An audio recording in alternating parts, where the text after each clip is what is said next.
So we've heard a lot today about this stuff, ubiquitous computing, and I'd like to get a little bit more practical and a little bit more detailed in talking about what ubiquitous computing means for all of us, what it means now, what it implies moving forward. But before we even do that, I want to get rid of something that bothers me about the very terminology. We hear the words ubiquitous computing. We hear pervasive computing. We hear tangible media. We hear ambient informatics. All of these words have a problem. They are all associated with one or another institution, one or another funding source. They are too specific. Finally, to me, they're just ugly words. So I've chosen in my discussion of the domain to replace them with a concept that I think of as everywhere. Everywhere is an emergent paradigm of post-PC computing. It's to be found anywhere that distributed, networked information processing resources are found in the world. Is this driving you guys crazy? Because it's driving me crazy. That any better? Much better. Great, thanks. But more importantly, I think of everywhere as being information processing invested in the objects and surfaces of everyday life. So this is things like invested in our clothing, invested in the walls of the rooms around us, invested in the scale of the city, public space. And I derive this notion from a very specific source. I derive my thinking about everywhere from a guy named Mark Weiser, who, as many of you will know, was the director of technology at a place called Xerox PARC, the Palo Alto Research Center, up until his untimely death in 1999. Weiser had this incredible notion of a computing that was invisible but was in the woodwork everywhere around us. He derived this notion from his studies of computing technology throughout history. He had gone back to the mainframes of the 1940s, 1950s, 1960s, and had seen that they were characterized by physical mass, by extreme complexity, and by extreme expense, by a many-to-one relationship between the users of the machine and the machine itself. He drew Moore's law forward through time. He saw eventually something emerging, the personal computer characterized by its relative robustness, cheapness, utility, and a one-to-one relationship between the user of the personal computer and its owner. But he extended this logic forward into the future because he knew that Moore's law didn't stop in 1980. And he said, what comes after the PC? It's a computing that was so circumambient in our lives that we would no longer think of it in anything like the same way that we do the computing that we do with these objects. He thought of it as a technology that was so profound that it would disappear. The most profound technologies are those which disappear. So this is the framework that he was investigating his UbiComp, his ubiquitous computing in. And he was investigating it at Palo Alto Research Center at the dawn of the 1990s, 88, 90, somewhere in there. He was looking at a specific set of circumstances, processing devices which were embedded beneath the surface of things, embedded in walls, embedded in tabletops, in some cases embedded in pad-like devices which evolved into what we would now recognize as a tablet or a PDA. These were things that communicated wirelessly over the radio frequency. And this is interesting because there wasn't any such thing as Wi-Fi in the world yet. I mean, the wireless communication that his devices partook of was something that had to be built by hand at Xerox PARC. They really made it up as they went along. So really pretty impressive. Because these devices were both communicating over radio waves and embedded in the things around us, they tended to be imperceptible. They were hard to see literally. They were also hard to see conceptually. We didn't really have convenient categories to think of them, to manage them. There were very, very, very many of them, each interacting with an individual human user and with each other. And because of all these things, the user required a post-graphic user interface to deal with them, that we could no longer assume that what was appropriate for the PC case would be appropriate in the ubiquitous computing case. So things like the mouse, the menu, pointing devices, things of that nature, no longer appropriate. We would have to deal with an entirely new set of interface modalities to address the ubiquitous computing around us. So this is Weiser. And this is his thinking in, 1990 or so.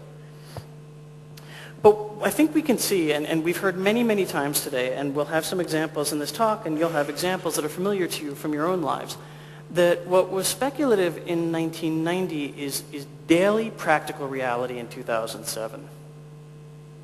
Information processing is showing up all the time in new places and taking on new tasks. It's showing up at the scale of the body. It's showing up at the scale of the room. It's showing up at the scale of the street and public space. And what we see here are some examples of what is really radical, and we should take a moment to think about it carefully and acknowledge it as the radical intervention that it is. We see the iPhone with its multi-touch gesture. We see the Nike Plus iPod project, where what you really have is a personal biotelemetry monitor that's in a sneaker that turns your entire interaction with the world, your physical interaction in the world, records that data, transmits it to the web, where very powerful information visualization routines are applied to it, very much as Ben was talking about. And finally, we see an NFC phone, a phone which has a radio frequency communication device that it stores value, you wave it past a point of purchase, and with this physical gesture, the combination of this physical gesture and this extraordinarily intense technological intervention, you're essentially pointing a finger at something you want, and that becomes the act of purchase. So this, in any meaningful sense of the word, is a fully articulated, fully robust case of ubiquitous computing, and we're living it. And I, for one, think that this is genuinely profound and is something that we should slow down and think about as we're on the threshold of it, because the implications are going to be significant in a great many ways that not too many people developing these objects, devices, and services seem to me to be thinking carefully about right now. We see around us, you've heard the phrase at least a dozen times already today, the Internet of Things. Well, what does that mean? In addition to meaning that a physical object like a chair can now have its own IP address, it can be queryable, it can be addressable.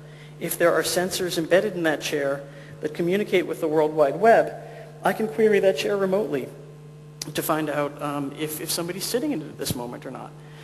But it's not merely the interaction with a human being and each object that is so empowered. It is the interaction of all of those objects with each other that creates what the philosopher Bernard Stiegler calls a global mnemotechnical system, an outboard memory for the entire human race that is persistent, that is perniciously available, that is literally everywhere around us and retains things that have once been uploaded into it essentially forever. As long as there are servers there, as long as their servers are powered, any piece of information that goes into that Internet of Things circulates forever.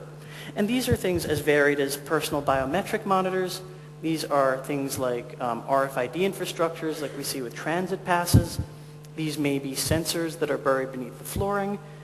Fairly conventional user interfaces that also are networked. Even things like RFID-equipped lampposts that have the power, if you wave your phone past them, can tell you, hey, I'm lamppost 31 of Shinjuku Ward in Tokyo, and there's an entrance to the subway 150 meters ahead on your left, and by the way, a public restroom 150 meters ahead on your right. And finally, of course, we should never forget that also speaking to this Internet of Things is a fairly extensive and bound to be more extensive police and military surveillance apparatus. So this comprises, in my mind, a class of systems that really tends to colonize everyday life. And again, I have a specific context for thinking about this. The image on the left of the screen is the Panopticon. It's a notional prison that was invented by the British utilitarian philosopher Jeremy Bentham in the 1700s. The Panopticon was an imaginary prison. It consisted of an annular or circular structure in which all of the cells for prisoners were around the inside of the ring, and the guards remained in a tower in the center. The unique novelty of the Panopticon was that all of the cells were darkened, were lit at all times, and the central guard tower was darkened. So not merely could the activity of any prisoner in any cell be observed by a guard in the guard tower at any time, the prisoners, because the central guard tower was darkened, they didn't know whether a guard was necessarily there or not at all. They didn't necessarily have the ability to understand if they were being watched. So what happened was that they internalized the idea that they were being watched. They comported and conducted themselves at all times as though they were being watched. And this is very famously a figure that was used by the philosopher of power, Michel Foucault, the guy on the right, to talk about the workings of surveillance and power in modern society, in contemporary society. What does this have to do with ubiquitous computing? Well, I think Everywhere, as we are discussing it, does something to surveillance. It means not merely are there now cameras and microphones everywhere, but there are sensors of all sorts. We've talked today about sensor networks. But there's also information being fed into this global mnemotechnical system from all kinds of sources, from sources that, user-generated content. Anytime you hear the buzz phrase user-generated content, that means people freely providing information about themselves that can be used by other parties to this system. And to me, this pretty clearly redefines surveillance. And it pretty clearly implies that we all need to begin to comport ourselves as though we were at least in potential being watched at all times. And bringing it all back home is the image in the center of the screen. You will not be slow to make this connection. The image in the center of the screen is an internet toilet called Kenko Taware, which was sold and manufactured and sold by Toshiba in Japan. This is a networked toilet that receives your bodily waste, breaks it down, analyzes it, and transmits its analysis to the internet. Now, theoretically, and we would all hope, it was designed so that it would transmit this to your doctor, right? But it is so easy for those of us who are even a little bit technically sophisticated to understand that once out there, this information could well go to your insurer, or to your significant other, or to the government, or to YouTube. God knows where this information might wind up once it's out there. And if that isn't the Panopticon in everyday life, then I don't know what is. Surveillance has been redefined from something that happens in the visual register to something that happens in the informational register, to something that is a product, and not necessarily a product of our willed and fully aware actions, but a product of the actions that we take and are not even necessarily conscious that we're leaving these data traces. That is the downside of the vision, but you'll be happy to hear that it does have an upside. At least I think of it this way. One of the very, very most hopeful things, and one of the greatest reasons why we would want to install this processing power in everything around us, is that it facilitates some extraordinarily graceful and elegant transactions with these systems that do have the power to reconfigure everyday life, to free it of some of the hassle that has accreted onto it throughout the history of our long engagement with technology. I think of this as information processing, dissolving, and behavior.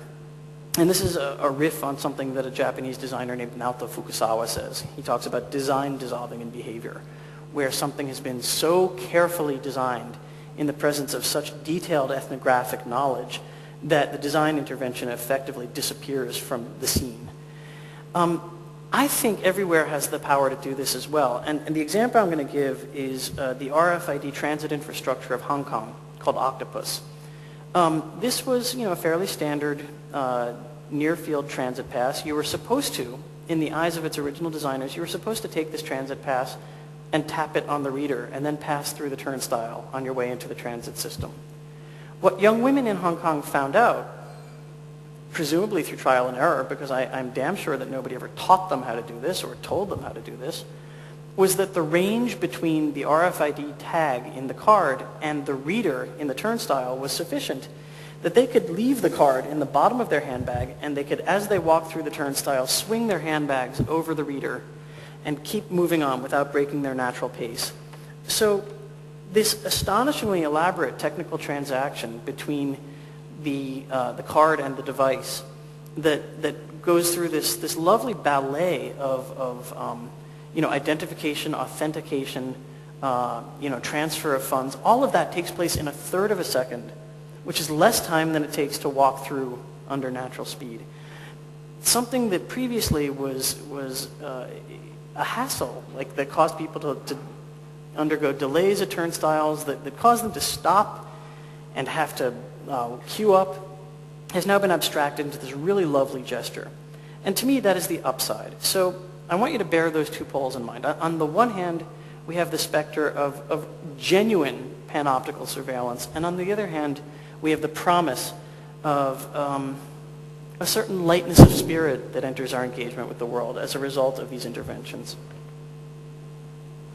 But we also see something very interesting. We see this curious inversion in which what is now visible, the technical infrastructures around us, the laptops in front of so many of you, begin to dematerialize, begin to be made ever smaller, ever lighter, begin to disappear into things that we don't regard as technical. And by the same token, things that were previously latent are brought to light. And we've heard this discussed many times today. Social conventions, social status, friendship status, things relating to the performance of self, things that throughout the history of our cultures have essentially been latent and which our ability to bear getting through the day in a very real sense, I think, relies on those things being unspoken, can now be reified with this astonishingly clunky intensity because the digital domain requires that things be made not merely explicit but highly granular. It does not allow for the idea that I may have complex and oftentimes contradictory feelings about a person. I am either currently their friend, currently their contact, currently their family, or currently none of the above. So this is the sense in which things that were latent and were bearable because they were latent are now manifest and obvious and very hard to avoid. This is all well and good so far. Well, where do we stand with all of this? I happen to think that it suggests something fairly interesting that I've been giving some version of this talk for about 2 years now, and up until today, I've illustrated my thoughts with pictures of prototypes, with sketches, with mock-ups. And in this talk today, I'm illustrating it with contemporary commercial product photography. In the last 3 to 6 months, so much of what I've been talking about for quite a long time now has accelerated to the point where it's now a daily commercial reality. And I think that's quite significant. It's sort of a wake-up call. And that is very much the sense in which I would like for you to receive this talk, if you're not already aware of these issues, as I assume a great many of you are. Just a little reality check. I want to make 2 assertions because invariably at my talks somebody says, well, this is still science fiction. You can throw an iPod up there on the screen and you can talk about gestural interfaces, but the really elaborate things that Mark Weiser had in mind, those are still science fiction. I want to push back against that line with the idea that robust ubiquity, truly robust ubiquity, is part and parcel of many of the technical standards governing internetworking that are now emergent. Key among them, to me, is the IPv6 standard, the Internet Protocol, the network layer protocol that really the Internet relies upon to allocate addresses to its nodes.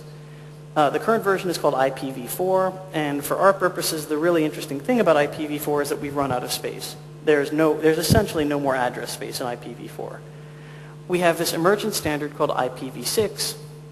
It provides 6.5 times 10 to the 23rd addresses, not for the entire world, which would already be more than we have in IPv4, but that many addresses for every square meter of the Earth's surface. And what that means really is that every water bottle and every chair and every nut and bolt of every chair can have its own IP address.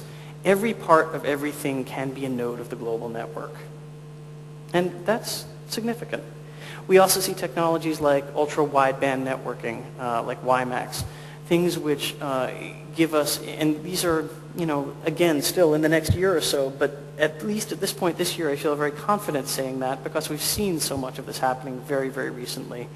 These technologies allow things like streaming real-time, high-definition video to a phone wherever you take that phone. And this is now beginning to percolate to the surface. And I also think that adoption appears to be problematic. My favorite statistic in this regard is that 95% of the population of Hong Kong between the ages of 16 and 65 use Octopus every day, use this RFID-enabled transit infrastructure every day. So here's something which is in the world. It is inarguably ubiquitous computing. It's used by 95% of the population of the city in many, many more transactions every day than there are people there. And to my mind, you really don't get much more ubiquitous than that. This is everywhere. This is now.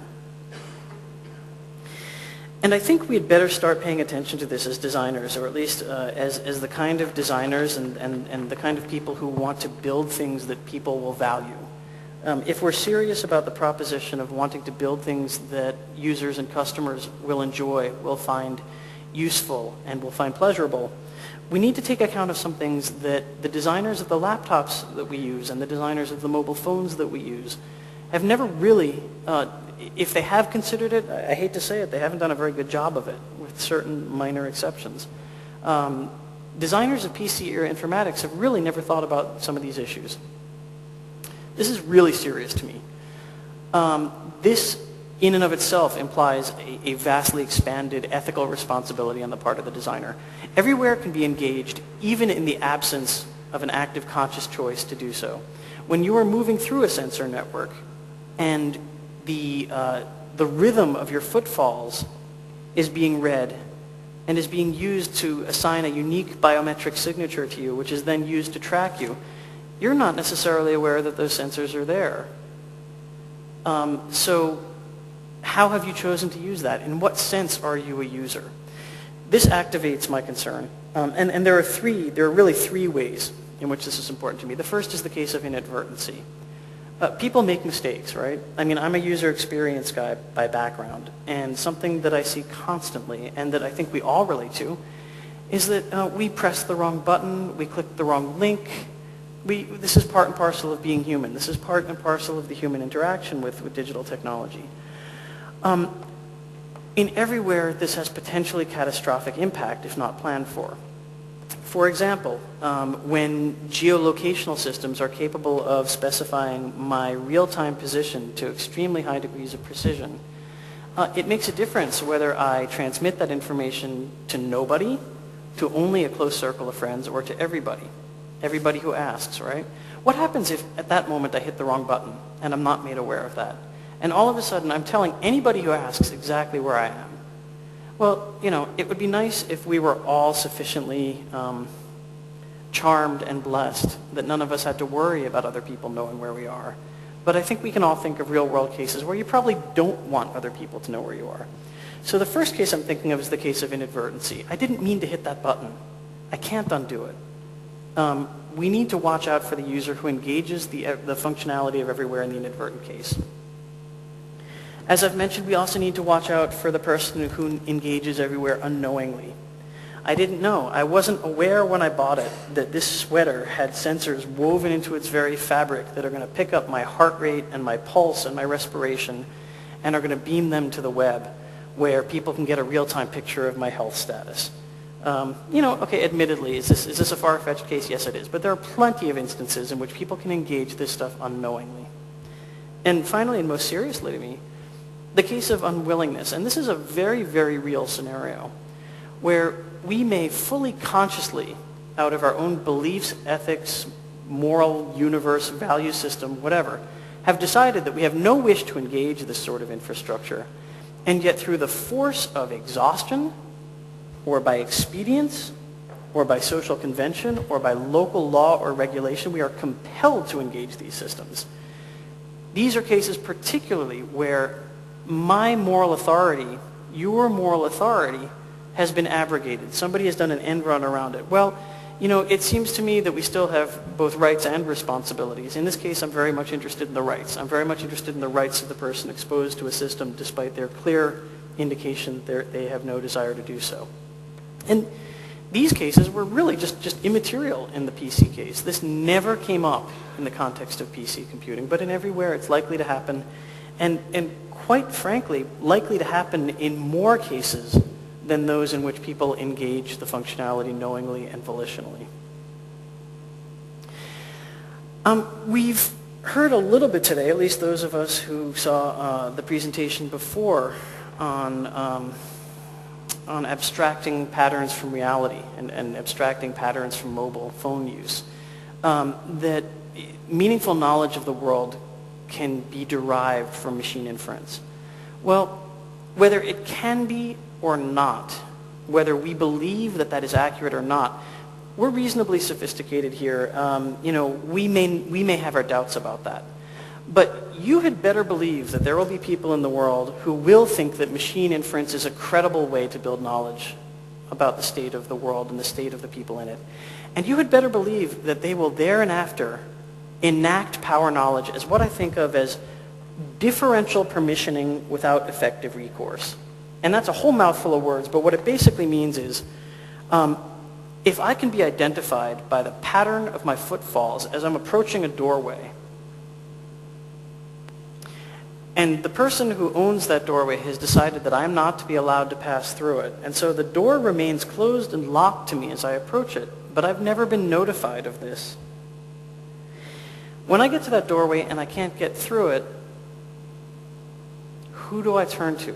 What is my recourse? Where is the locus of control? Sorry. Where is the locus of control? Where did that fact get decided? Who identified me as somebody that they wanted not to pass through that door? On what basis was that decision made? How was that decision conveyed to the actuators responsible for locking the door itself? Who do I turn to if I think a mistake has been made, or if I think this is improper, or if there's something on the other side of that door that I really, really, really need to get to? Everywhere obscures the locus of control. It is a concatenated system of fairly loosely coupled techno-social artifacts. And again, we experience this from time to time on the web when we try to engage some piece of functionality and it doesn't work, and we don't know why. Is it a local setting? Is it something to do with the server? It happened today. We had no idea. The Wi-Fi was down. Why was the Wi-Fi down? This is what happens in concatenated technosocial structures. It matters a lot. It matters even more when those structures have impact of the force, of the order of physical reality and regulation and law. And I did want to get back to this. Everywhere underwrites an information ecology. So a product or a service can no longer be thought of as standing alone. There is just no longer any such thing as a digital network device that can be considered autonomously. If I have an iPhone and I also have some kind of remote drive, when I bring these things into the presence of each other, it's entirely possible that some new functionality is actuated by their proximity. It's entirely possible that I have a device that does some things in some places and nothing in another place. Again, this is something that PC-era designers have very, very rarely needed to think about. But most interesting to me is the case of unpredictable and generally undesired emergent behaviors. Behaviors that arise out of the interaction of coupled network systems. So a fairly basic ubiquitous system might be something that dropped acoustic shutters around the room when the noise level became too loud. And let's say that there's a strange feedback loop that happens. Let's say that these shutters coming down, causes a lot of noise for some reason. And so you get into this strange loop where the shutters are always going up and down, and nobody can quite figure out why. This is an emergent behavior of the network system. How do you design for that? How do you anticipate that? What if the input to the system is 3,000 miles removed from the output of the system? These are things that we may never have very, very good answers for or very satisfying answers for, but we'd really better be thinking about them because they're real and they're impactful and they are starting to happen now. So my message, my plea, my request of you all is that it's time to take this stuff seriously. If you're interested in anything I've said, I do get into this in a fair degree of depth in my book by the same name, Everywhere, The Dawning Age of Ubiquitous Computing. And I would have liked to have said that there are copies available at the bookstore here, but they've all been sold out. So I thank you for that.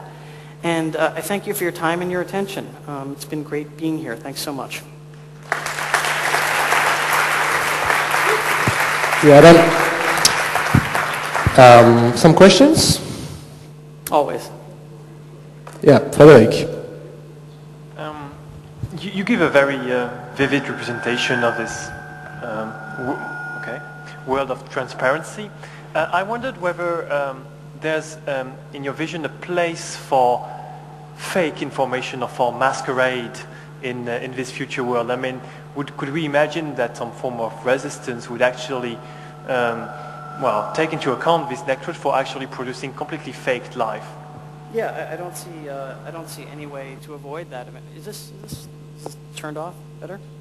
I don't see any way to avoid that response. I think that's a very credible gesture of resistance. And I think it's something, especially for people whose schemes rely on credible metadata, to think about very carefully. Because my observation of things like peer-to-peer networks tells me that metadata in the wild is rarely terribly useful for long consistently. And what I mean by this, I'll give you a trivial example. Maybe something that's labeled as an MP3 of Metallica turns out to be Lars Ulrich screaming and cursing at his fans for an hour. Metadata gets gamed all the time. I think it's a very useful human response to systems that they regard as totalizing or oppressive. I think that is a very useful way to push back against the encroachment of these systems. But I think it also it sort of introduces a fudge factor into the equations of anybody who's counting on doing machine inference. Another good example, I actually I have to sanitize this comment somewhat. Let's say that there is a large institution which is about to invest in a social networking, an online social networking platform. And they're interested in users of a certain age. And they're very interested to know that, let's say that they're interested in dealing with elderly people. And they're interested in putting out a social network for people over the age of 55. And let's say that they are encouraged in this by data which show that of all MySpace users, an astonishing amount of them average out to be over the age of 70. And they're looking at this data and they're saying, well, this is wonderful. Here's our business model. But then it turns out that many people in their MySpace profile, for whatever reason, listing things like age, 99,000 years old, just to be funny, right? So this skews the data set very badly. Are they consciously resisting a regime they find to be totalizing? I don't know. I think they're probably just think that they're being funny.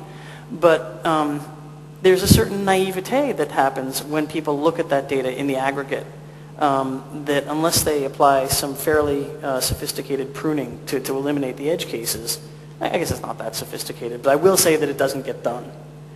And so that kind of resistance is more effective than people know. And what scares me is not so much effective surveillance as it is the kind of surveillance and enactment of surveillance-derived data that we're sure to get, which is to say pretty damn screwed up and designed with all of the finesse of an interaction with Windows. That's my main concern. My call to action as it is designed to get people to think about this stuff. We really need a higher quality of interaction design in general. Otherwise, it's going to be nightmarish to live with this stuff, and that is my concern. I hope that addresses your question. Yep. Christoph? You've talked a lot about interaction with objects and embedded technology, and up to now, social organization has a lot relied on